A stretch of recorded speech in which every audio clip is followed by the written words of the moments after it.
couple small spring tasks starting to go here. We got some leaves all mulched up, thrown into the front end of our Back to Eden garden here tonight. Also, we just got a bunch of manure all dropped into the other parts of our garden. So our gardens are starting to get ready here. And probably another week or two, we'll start putting some root crops in. Usually second, third week here in Minnesota is when we do our potatoes, some of those different items. And then most of the other planting of our garden happens towards, I don't know, somewhere in the very end of May, basically. So we'll start some crops here on the inside, like tomatoes and some peppers, to get those going, just to extend our season a little bit. But anyways, today I thought we would chat a little bit about pig stuff. Golf ball back here too. There's garbage everywhere from that last windstorm. Can you help me do the roof? And you're for it? Yeah. Pretty nice in here. Yeah, why don't you show me your cool little chairs in there? A minute.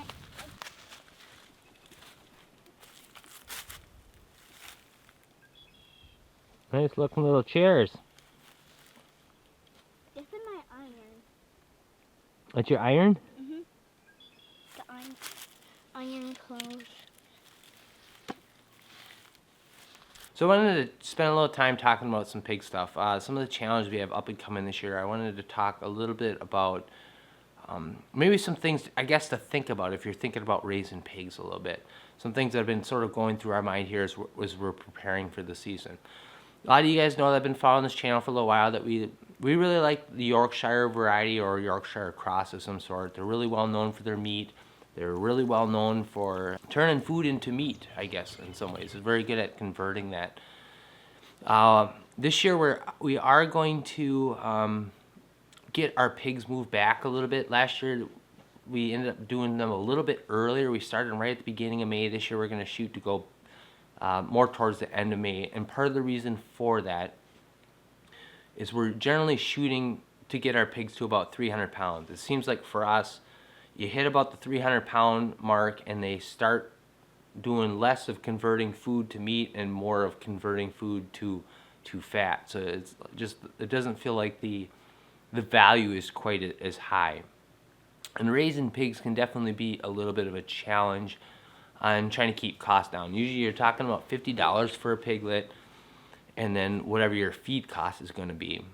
And the hard reality is if you go to any sort of farm auction in the fall time, a lot of times, at least in our area, you can get a already finished pig ready to go to the butcher for in the $100 to $200 range. So how do you compete with something like that? You got to be able to figure out ways to drive down your costs. But for us, we raise these animals for a couple of different reasons. You know, one, we like to know what the animals consume through its life.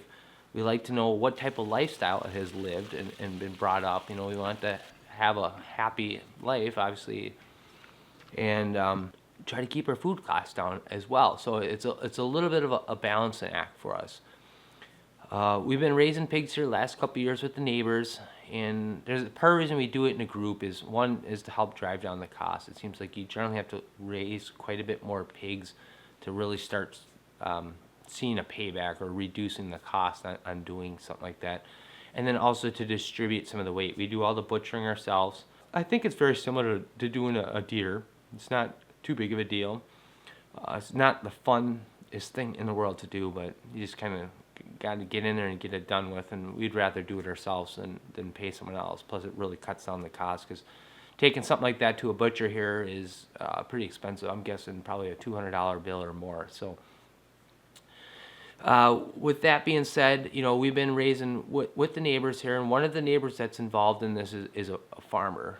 He's been farming his whole life out here, and he's the guy that grows a lot of the crops that go into our food. So it's been pretty easy the last several years keeping our food costs down.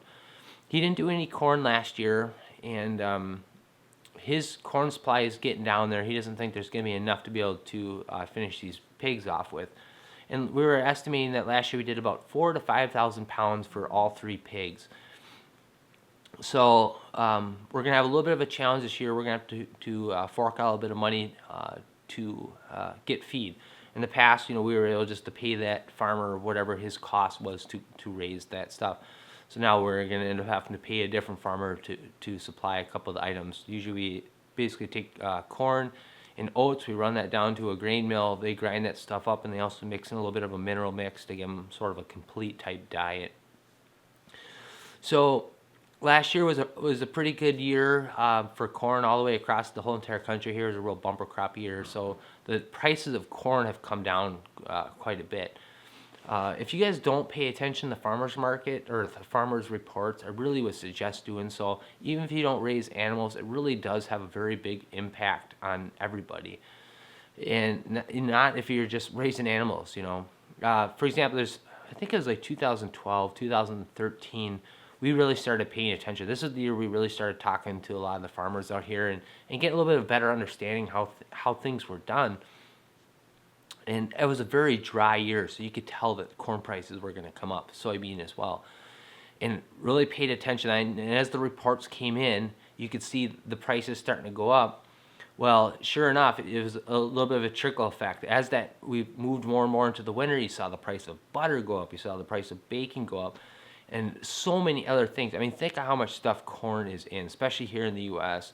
I mean, anything that's made with corn syrup, corn soda or candy, or I mean, anything that's got corn syrup in it, it's in so much of our food today that's sold in a grocery store that, I mean, it affects everything. So by paying attention to those type of reports, you can kind of get an idea of what's to come here, and you can take a little bit of proactive action and maybe bulk up or buy some extra butter or buy some larger quantity of meat and be able to stuff that in there.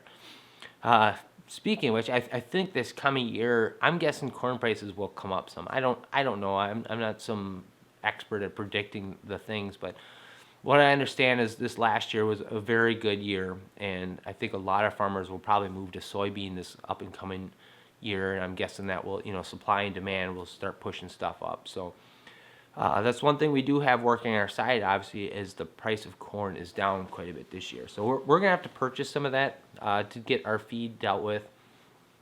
And if you go to a store, you'll still see that the prices of shelled corn have not really come down. At least in our area, we're seeing about $7-8 for a 50-pound bag. Where it's really starting to see it drop is when you buy it direct from the farmer. I've been looking here and chatting with some different people.